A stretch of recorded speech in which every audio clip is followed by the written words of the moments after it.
आज हमारे साथ ज्योतिषों का विशेष पैनल जुड़ेगा और पूरे दिन हम इस पर चर्चा करेंगे। तो इसी सिलसिले में हमारे साथ सचिन शिरोमणि जी जुड़ गए हैं। सचिन जी, बहुत बहुत स्वागत है।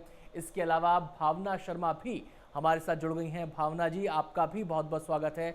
और पंडित शैलेंद्र पांडे जी तो लगातार हमारे साथ सुबह 7 बजे से जुड़े हुए हैं, तमाम सवालों के जवाब दे रहे हैं। और अब तीन ज्योतिषी हमारे साथ मौजूद हैं जो आपके हर सवाल का निराकरण करेंगे, आपकी हर जिज्ञासा को शांत करेंगे। मैं सीधे यहाँ पर रुक करना चाहूँगा सचिन जी का। सचिन जी, शैलेंद्र जी से हम लगातार बात कर रहे हैं इस ग्रहण को लेकर। इस ग्रहण के बारे में आप वैसे तो एक खगोलीय घटना, सामान्य तौर पर विज्ञान के नज़रिए से इसको कहा जाता है। ज्योतिष के नज़रिए से हमेशा ग्रहण एक कौतूहल लेकर आता है, एक उत्सुकता लेकर आता है, एक रहस्यवाद इसके अंदर नजर आता है। ऐसा क्यों है? ऐसा क्यों है? लोगों के जहन में रहस्यवाद, ये उत्सुकता, ये कौतूहल क्यों होता है ग्रहण को लेकर खासकर, और वो सूर्य ग्रहण को लेकर खासकर? बिल्कुल, देखिए, जैसा कि लोग ग्रहण के नाम से ही डरते हैं। जी। लोग सोचते हैं कि ग्रहण का अर्थ यह है कि बिल्कुल ग्रसित हो जाएगा या दूषित हो जाएगा या सब नष्ट भ्रष्ट हो जाएगा। ऐसा नहीं है। देखिए, ग्रहण शब्द जो है, किसी चीज को ग्रहण करना है, अर्थात ग्रह्य स्थिति ये होती है।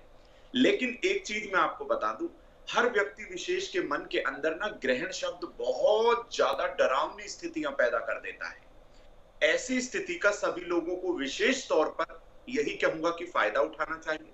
ग्रहण काल के दौरान, जैसा कि आदरणीय शैलेंद्र जी ने कहा, लगभग 12 बजे से लेकर और कुछ समय तक आपको ग्रहण काल में मंत्र जाप, चैंटिंग जरूर करनी है। भगवान भोलेनाथ की पूजा करिए, सूर्य देव की पूजा करिए, और अपने मन से जो है ये ग्रहण का जो एक डरावना जो वातावरण बना लिया है आपने मन के अंदर, उसको बिल्कुल निकाल फेंकिए। ये आपके लिए बहुत अच्छा होगा। इसी के साथ साथ आपको बता दूं कि भगवान सूर्य की उपासना, भगवान विष्णु की उपासना, और इसी के साथ साथ जो शाश्वत है भगवान भोलेनाथ, उनकी उपासना आपके लिए सर्वोपरि साबित होने वाली है। इस चीज को आप बहुत अच्छे से समझ लीजिए। लेकिन इस ग्रहण काल के दौरान हमारी माताओं बहनों के मन में जो डर है, उस डर को भी आप निकाल दीजिए।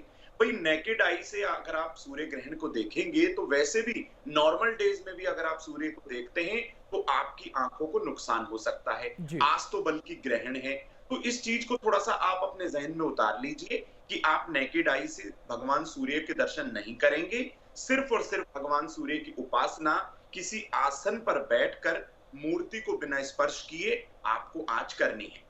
तो ये तमाम तरीके की जो मन के अंदर जो ये भ्रांतियां बनी हुई हैं, लोगों के द्वारा ये जो भ्रांतियां बना दी गई हैं, इन पर आपको विश्वास नहीं करना है। यदि आप बीमार हैं, आप वृद्ध हैं, आप बालक हैं, तो आप अपने मन के अंदर इस चीज के डर को निकाल दीजिएगा। अपनी दवाओं का समय पर सेवन करिएगा, और यदि आप नाश्ता करना चाहते हैं, खाना खाना चाहते हैं, तो समय पर आप इसका सेवन कर लीजिएगा। किसी तरह की डरने की आवश्यकता बिल्कुल नहीं। चलिए सचिन जी, आपके पास लौटेंगे। मैं भावना जी का यहाँ पर रुख कर लेना चाहता हूँ। भावना जी, शैलेंद्र जी ने कहा, सचिन जी ने कहा कि दिन भले ही खास हो, लेकिन सामान्य दिनचर्या में कोई अंतर नहीं आता ग्रहण के कारण। आप क्या कहना चाहती हैं? एक सवाल तो मेरा ये, और दूसरी बात ये कि हम लगातार इस चर्चा के दौरान एक बात जो शैलेंद्र जी ने बताई, जो सचिन जी ने बताई, कि आपको मंत्रोच्चार करना है, मंत्र का जाप करना है, भगवान का ध्यान करना है। इसको अगर आप ये करते हैं तो आपको फल प्राप्त होगा, ग्रहण का प्रभाव कम उससे होगा। मेरा सवाल आपसे ये है, क्या कोई ऐसा बीज मंत्र भी होता है? क्या कोई बीज मंत्र भी हम जप कर सकते हैं? फॉर एग्जाम्पल ओम गणेशाय नमः या ओम नमः शिवाय, या कोई ऐसा बीज मंत्र जो हम अपनी हर रोज की पूजा में जिसका स्मरण करते हैं, वो अगर ग्रहण के समय करें तो उसका उतना ही प्रभाव होता है?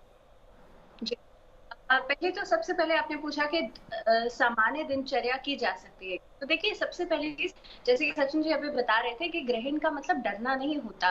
तो ये जो भ्रांतियां हैं, सबसे पहले तो अपने दिमाग से ये निकाल दीजिए कि ग्रहण पड़ गया है तो आपको अलग से ही करना है। तो हाँ, क्योंकि सूतक के नियम यहाँ पे लागू हैं, भारत में दिखाई दे रहा है, तो हमारा शास्त्र कहता है कि जहां पर ग्रहण विजिबल है वहां पर सूतक के नियम लागू होते हैं। अब कल रात से सूतक लगा हुआ है, तो जरूरी है इस समय पर, क्योंकि मंदिर में पूजन नहीं किया जाएगा, क्योंकि मंदिर की जो मूर्तियां होती हैं वो प्राण प्रतिष्ठित होती हैं।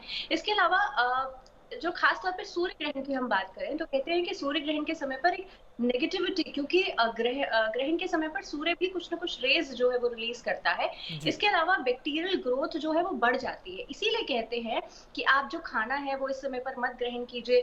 पानी जो है, जो कुछ लिक्विड डाइट है वो आप लीजिए। तो इस चीज के पीछे साइंटिफिक लॉजिक जरूर दिया गया है, ऐसा नहीं है कि बिना हवा में हम ये बातें कर रहे हैं। दूसरी बात, जैसे कि शैलेंद्र जी बता रहे थे कि तुलसी के पत्ते, देखिए आयुर्वेद में तुलसी के पत्तों को कहा गया है त्रिदोष।